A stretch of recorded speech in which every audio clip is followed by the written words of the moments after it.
Can read writing. If you're here, please come up and get in line.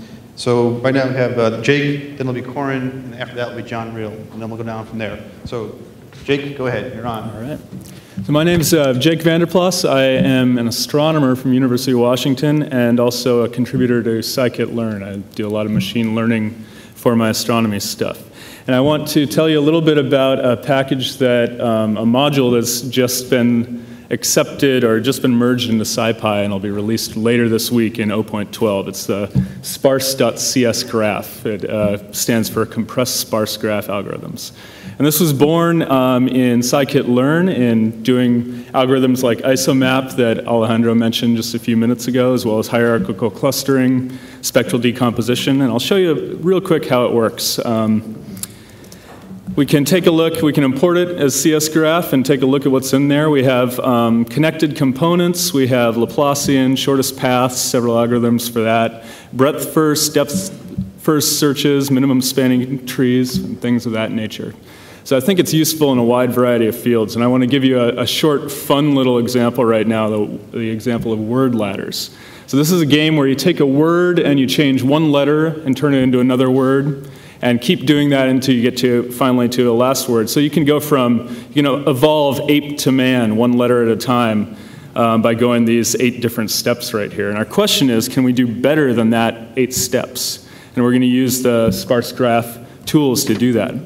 So first I'll go and I'll load my dictionary that's built into my computer and find that there are 99,000 words there. Well, we don't need all of those. We just need the ones that are 3 letters, and we'll take out the punctuation, we'll take out proper nouns, and then sort it for good measure and see what we have left. So we have 585 3-letter words that we're going to work with. So what this is going to be is we are going to make a graph of 585 nodes. Each of those words is going to represent a node, and there will be connections between them depending on if they only differ by 1 letter. So first I'm going to convert it to a NumPy array where each character is 1 digit. So then we'll have a 585 by 3 array, right? And then there's something nice in SciPy. We can use the Hamming distance that checks if 2 vectors differ by only 1 element. So that's exactly what we want. We want the nodes to differ by 1 element. So we'll take a look at the Hamming distance and then construct a graph based on that. And we end up with a 585 by 585 matrix that represents this graph. So each ij component in the matrix tells you if the ith and jth component are connected. And then from there we can go into, well, first we should visualize it because it's always fun to do that. We can take a look at what all the 3-letter words look like if you connect them by 1 letter. Basically that stripe down the middle is all the words that start, they're alphabetized, so words nearby each other tend to be connected. So we'll find ape and man here, the indices, and we're going to use the shortest path algorithm to find the distance from the shortest possible distance from ape to man in this graph. And this is using a Cython algorithm that's pretty well optimized. For those of you who have looked into it, it's Dijkstra's algorithm, so there's some other options in there too. And we find that it's 5 steps, and we can reconstruct that path by looking at the predecessors, and we end up with ape, apt, opt, oat, mat, man. So this is the shortest possible path in 3 words to evolve from ape to man. So since I have about a minute left, I'm going to show you a couple other things. We can find what the longest path is, the longest minimal path between any 3-letter words, any 2 3-letter words. So first we want to see what the longest out of all these distances is. We mask out the nons, which represent no path. And we find that there are words that it takes 13 steps to get between them. And if we look at what those words are, it's basically imp to ohm and imp to o's, and then these other ones as well. So we'll take a look at this first path the same way we did before, and we can see that this is the path that it takes to get from one to the other. Another interesting question we can answer is how many connected components are there? How many separate graphs does this break up into? And we use the connected components machinery here, and this also uses an efficient Cython function. We find that there are 14 different components We list those out and we see that it's basically one big set of components in one graph, and then everything else is just individual ones. So let's look at those ones that are just individual. These are all the words that are not connected to any other word. And that's it. I think I'm out of time. Check out this in version 12 of SciPy.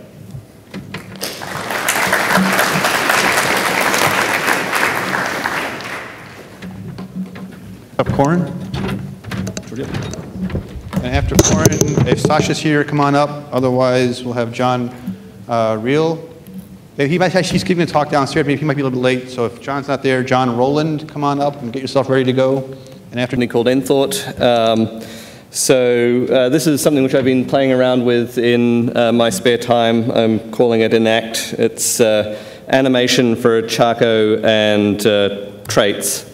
And so the sort of thing which I'm looking at, solving is how do you do, nice transitions between plots in Chaco. And here you might recognize this as an example which is not working, which is typical. Let's see if we can get another one to work. Basically, I'm trying to get Chaco to do transitions between different plots. So here we've got a plot with 10,000 data points being randomly moved back and forth, basically just iterating over and over, each point moving between one frame and the next, and the transitions being animated live. So the question is, what do you need to do to your Chaco plots to get this sort of animation going? And the answer is that, well, normally in a Chaco plot, you do something like plot data.set data. Instead of using a standard array plot data, you replace it everywhere that you'd use that with an animated plot data from this package, and instead of doing set data, you do set animated. You tell it what sort of transition you want to use, whether you want to ease in, ease out, the duration of the transition, and that's all you need to do. Under the package, under the covers, this package is using a little heartbeat loop to manage the animations, and then it's just using standard traits to handle all of the actual updates under the covers. So that's pretty cool, but then if you're prepared to go a little bit further, you can actually take this and implement things which look a lot like the processing package that it was its own language, and then there was a JavaScript version written of it. So you can get interactivity with the mouse. So here we've got an example where it's just drawing some circles but following the mouse around. If I hold it down, it goes to a random arrangement. And that's all, again, being used by the same animation framework under the covers. Another example, perhaps something which is a little bit more interesting from the point of view of scientific data visualization. I took an example from the SciPy cookbook. So this is originally, I think, by Ann Archibald, using matplotlib to plot flow lines in a line integral kernel. I don't know if this is showing up as animating well on the screen, but you can see the flow lines of the differential equation being animated, again, using this sort of package. So let's see. And of course, if you're going to show animation, then you have to have the obligatory game of life. So this is animating at about 60 frames a second. So, you can do reasonably sized data sets at reasonably high frame rates, and you can see it's exercising the CPU a fair bit, but it's still, not making my computer in any way unresponsive. So anyway, this is, unlike the previous talk, this is not yet at anywhere near an accepted level of, being accepted into any package, but it's something to play with. It's a proof of concept. If you want to play with this yourself, it's on my GitHub repository. You will need to have the current head master branch of the nthought tool suite. I've pushed back a few changes to help support this. And the other thing is, all of this is using Qt. If you try and use WX, it sort of falls over. So, thank you.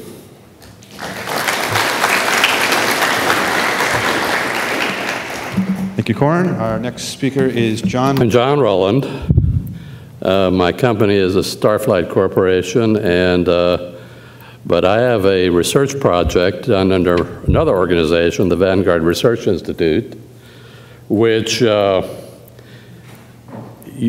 is on the field of Pynthantics, which is a term I coined based on the Greek word Pynthan, P-Y-N-T-H-A-N, and the website is pynthan.org.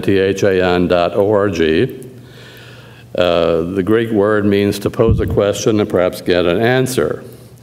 And the purpose of Pynthantics is to provide a unified formalism for almost everything that all of you do every day, which is to formalize the scientific method and scientific discovery processes in a way that cuts across all fields, all disciplines of the sciences.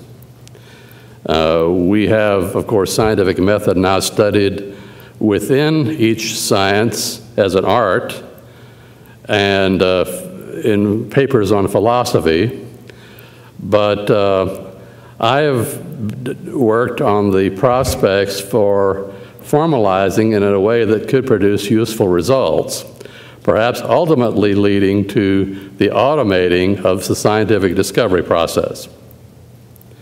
And of course, the engineering discovery. A lot of work has already been done on automating scientific and engineering research, but this is an attempt to pull it all together under a single formalism and single terminology. Now, it can be discussed in terms, metaphorically, in terminology similar to that used by object-oriented programmers. The search is for a kind of meta method applied to a universal class together with a specification that generates a set of, or an array of objects, another method, or actually a sub-method, a subclass, and a instance of a value which is itself is structured, which represents the cost of using that method. And that in turn can be applied to potential instances of the class, first to test whether they are in fact instances, and if they are, to generate the most useful thing, which is based upon the fact that the components of the class are not just visible or hidden, they are encrypted. The encryption may be very simple or it may be impossible, but the application of the third level method is to extract at a reasonable cost the keys to the encryption for each of the components, with a priority for those components about which knowledge is the most important. So ultimately what you're trying to do is to extract information, specific information, from a system, any system, in a form that is most useful, and it is a cost that is affordable. The method itself, the meta method, is itself a subclass of the universal class. So the entire process is recursive. And by further exploring this formalism, I hope to eventually get to the point, as I said, in which we can automate scientific discovery, automate engineering discovery, and perhaps put us on a fast track to Ray Kurzweil's singularity, or at least in the short term, to make the scientific discovery an engineering discovery much more efficient, more productive, and lower the cost of it. So don't really have time for questions, but if you have any, you can contact me. You can go to pynthan.org. Thank you. I love talks like this. I always wanted to give one, so here I am. So I've been working in conjunction with Travis Oliphant and a group of other really great developers, Mark Florison from Python, on this project of creating a Python to LLVM translator.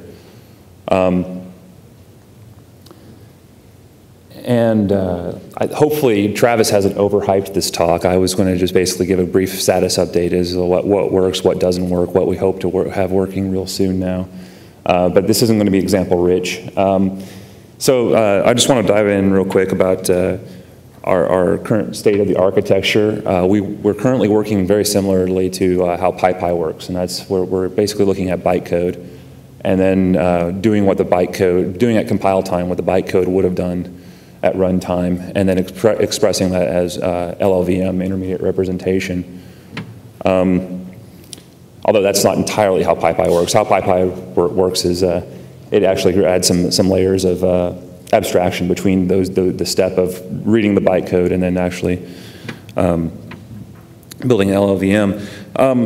But more recently, we've also been looking at doing this as an AST translation. So this is a more traditional compiler approach where we're basically just taking the AST and generating templates that are kind of queued to specific AST nodes. And so we just write a visitor. It generates it does what the bytecode generator would have done. And Bob's your uncle. Both of these approaches have their pros and cons. Doing control flow analysis to a certain extent is easier in just using the bytecode because of things like the disassembler basically shows us where the basic blocks are, and we can just hook them all up and get that going. But doing things like figuring out types of things Mark Florison's arguing that that's really easier to do in AST. So I'm hopefully we can arrive at the best of both worlds. And the key feature of this compiler, as opposed to systems like SciPy, is that this compiler is meant to have a domain-specific understanding of NumPy. So it works. We basically have the ability to specialize code that handles the NumPy multi-arrays and scalars, and these can be composed of signed integers and floating point numbers. At the bottom you can see there's some rudimentary support for complex numbers, but they're not working to my satisfaction, and hopefully I'll be able to report a win there soon. We're able to also handle arbitrarily nested loops. So I think Travis gave an example of there being a four deep nested loop that works just fine in Numba. And then we're also doing this really quick code transformation where basically we're recognizing cases where you're doing a for loop over a range, and then we desugar that into a while loop. But we currently don't have iterators working. So, and then also we have kind of a proof of concept as to how we're going to get actual NumPy, low-level NumPy extension code pulled into the LLVM code that we're generating. So what will work real soon now is, as I said, complex numbers. We're working feverishly on type inference and hopefully call time specialization that should fall out of that same effort. We're looking forward to having full support for iteration and ultimately translation of arbitrary Python, where we're just in cases where we can't infer a specialized type for some value, we just default to Python and we make calls to the Python C API. Here's a wish list. I don't really believe I have time to drill into details of that. I guess I always, as a compiler engineer, I love talking about optimizations, and so this provides employment for compiler engineers and will for many years to come. And also, I'm hoping that what we learn in this project can be generalized towards arbitrary extension modules. So you should be able to take an arbitrary Python extension module and be able to integrate it into Numba and have it inline your extension code easily. Anyway, we're on GitHub. Again, my name's Jon Riehl. I hope you download it and play with it and have fun. Thanks.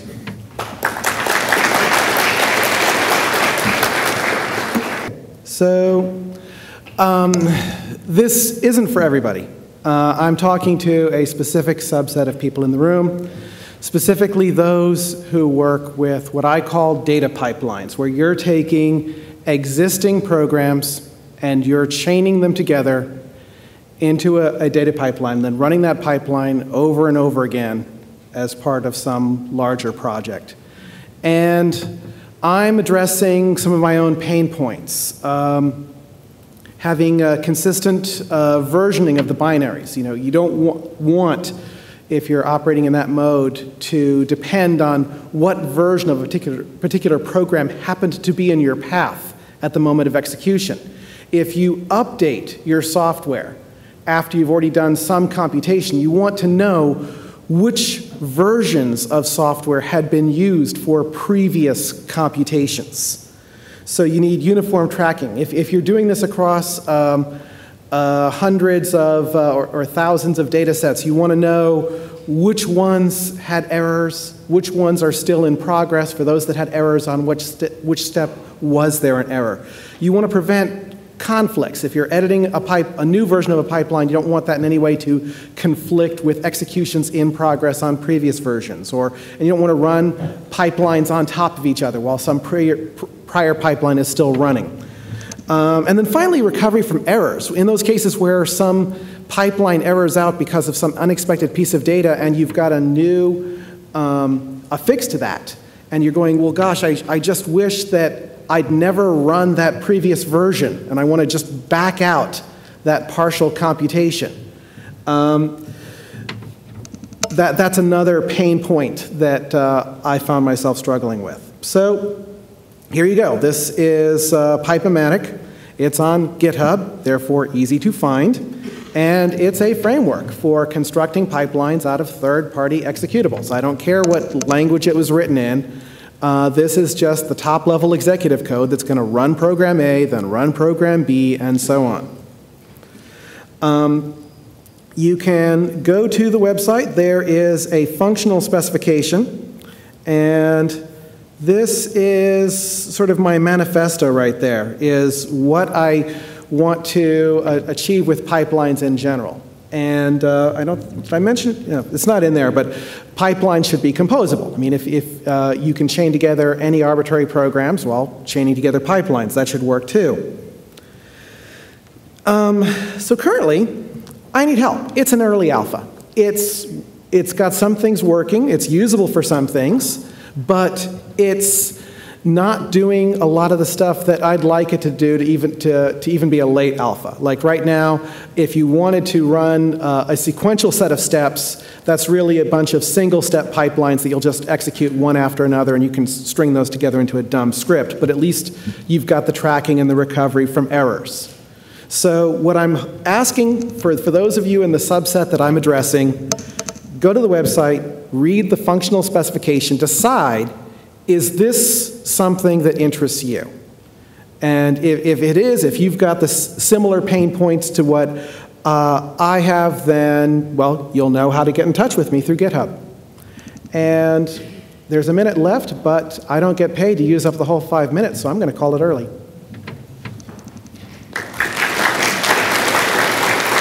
I'm Frédéric Bastien. I'm a developer of Theano, but today I will talk about you of creating a common GPU and dimensional array for Python and C.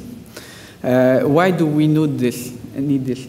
Right now, most of the efficient linear algebra work in scientific Python need an n-dimensional array, as it makes it much more easier for the user to represent the computation. On the CPU, there is NumPy that have this object. But why we need a new implementation for the GPU? Because right now there's many implementation of array on the GPU. There's TNO have one, PyCUDA, PyOpenCL, CUDA-Mat, NumPy, Trust. So all of them are incompatible. So if you want to develop C code in one language and reuse it with another framework, you need to make modification to the code because they don't use the same memory representation. They do not support the full range of NumPy feature. They are all a subset of NumPy and the array functionality. And when I talk about functionality, it's not the operation you can do on the memory object. It's the memory object itself is have less capacity of representation than NumPy and the array. So none of those projects support CUDA and OpenCL. So the feature that we would design with an ideal common GPU and their object is to support many data types, to have an arbitrary number of dimensions, to support stride. I'll skip stride. And we want to support broadcasting as in NumPy. So rapidly, broadcasting is if you have a matrix and a column vector, you can have a virtual copy of the column vector to make the addition of those two n-dimensional objects. We would also like this project to work with CUDA and OpenCL because we don't know which one we will use in the future. Currently, CUDA have much more advanced than OpenCL, but maybe in the future OpenCL will be used. So we don't want to get stuck into one technology and not being to move easily. So why nobody done this before? It's because it's hard and time-consuming to get right and efficient. One of the reasons is the index computation can get your bottleneck when you do parallel computation at a high level on the GPU. When you do the addition of n-dimensional tensor, most of the time you want to optimize the memory transfer, but on the GPU we need to optimize the index computation if we want to support strides. So sometimes you want to make a fast implementation that will take just as input contiguous memory to develop your GPU code faster. So we will be able to support this in this project by just calling as in NumPy as contiguous memory or as Fortran memory. So the existing implementation, TNO, PyCUDA, PyOpenCL, CUDA-Mat, NumPy, Trust, always have a failure on all of the desired properties. So right now, we have some implementation that is working. We don't have many GPU computation that is done, but we have the basic. So we have multiple data type, multiple dimension. We support strides, view, broadcasting. We have LM-wise. We have the sum reduction by supporting only the summing on some of the dimension, not all of them. We support CUDA and OpenCL. So the interface, right now we have a Python interface. The core is in C, and the Python interface is done with Cython. So this project can be reused by other people outside of the Python community to share code with more people. So we have some functionality, many functionality missing. So just to see the comparison, why we need to optimize the computation of index while hiding information, we have some graph here. Thank you.